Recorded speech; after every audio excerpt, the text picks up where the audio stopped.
திருவள்ளூர் மாவட்டம் செவ்வாய்ப்பேட்டை ரயில்வே சுரங்கப்பாதையில் குளம் போல் மழைநீர் தேங்கியுள்ளது. மழைநீர் தேங்கி நிற்பதால் ரயில்வே சுரங்கப்பாதையில் போக்குவரத்திற்கு தடை ஏற்பட்டுள்ளது. போக்குவரத்து தடையால் பொதுமக்கள் 8 கிலோமீட்டர் சுற்றி செல்லும் நிலை ஏற்பட்டுள்ளது. 10 ஆண்டுகளாக கிடப்பில் போடப்பட்டுள்ள ரயில்வே மேம்பாலத்தில் விரைந்து முடிக்க வேண்டும் என பொதுமக்கள் கோரிக்கை விடுத்துள்ளனர்.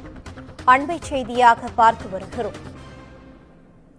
திருவள்ளூர் மாவட்டம் செவ்வாய்ப்பேட்டை ரயில்வே சுரங்கப்பாதையில் குளம் போல் மழைநீர் தேங்கியிருக்கிறது. மழைநீர் தேங்கி நிற்பதால் ரயில்வே சுரங்கப்பாதையில் போக்குவரத்திற்கு தடை விதிக்கப்பட்டுள்ளது. தற்போது கிடைத்துள்ள அண்மை செய்தியாக பார்த்து வருகிறோம். இது குறித்தான கூடுதல் தகவலோடு இணைகிறார் எமது செய்தியாளர் சுதாகர். வணக்கம் சுதாகர், தகவல்களை பகிரலாம். டிட்வா புயல் காரணமாக வங்கக்கடலில் உருவாகியுள்ள காற்றழுத்த தாழ்வு மண்டலம் காரணமாக திருவள்ளூர் மாவட்டத்தில் பரவலாக மழையானது பெய்து வருகிறது. இந்த நிலையில செவ்வாய்ப்பேட்டை ரயில் நிலையம் அருகே ரயில்வே மேம்பாலம் பணிகள் நடைபெற்று வருவதால் ரயில்வே கேட் நிரந்தரமாக மூடப்பட்டு இருக்கிறது.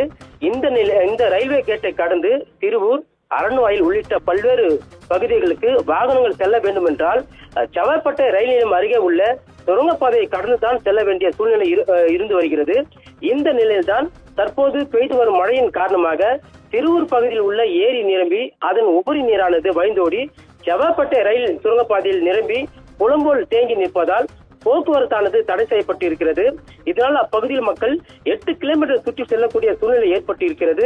குறிப்பாக பள்ளி கல்லூரிக்கு செல்லக்கூடிய மாணவர்கள், வேலைக்கு செல்லக்கூடிய பொதுமக்கள், நோயாளிகள் எல்லாம் சுரங்கப்பாதையை கடந்து செல்ல முடியாத ஒரு சூழ்நிலை ஏற்பட்டு இருக்கிறது. எனவே 10 ஆண்டுகளாக கிடப்பில் போடப்பட்டுள்ள ரயில்வே மேம்பால பணியை விரைந்து முடிக்க அப்பகுதி மக்கள் கோரிக்கை விடுத்திருக்கிறார்கள். இனிதா,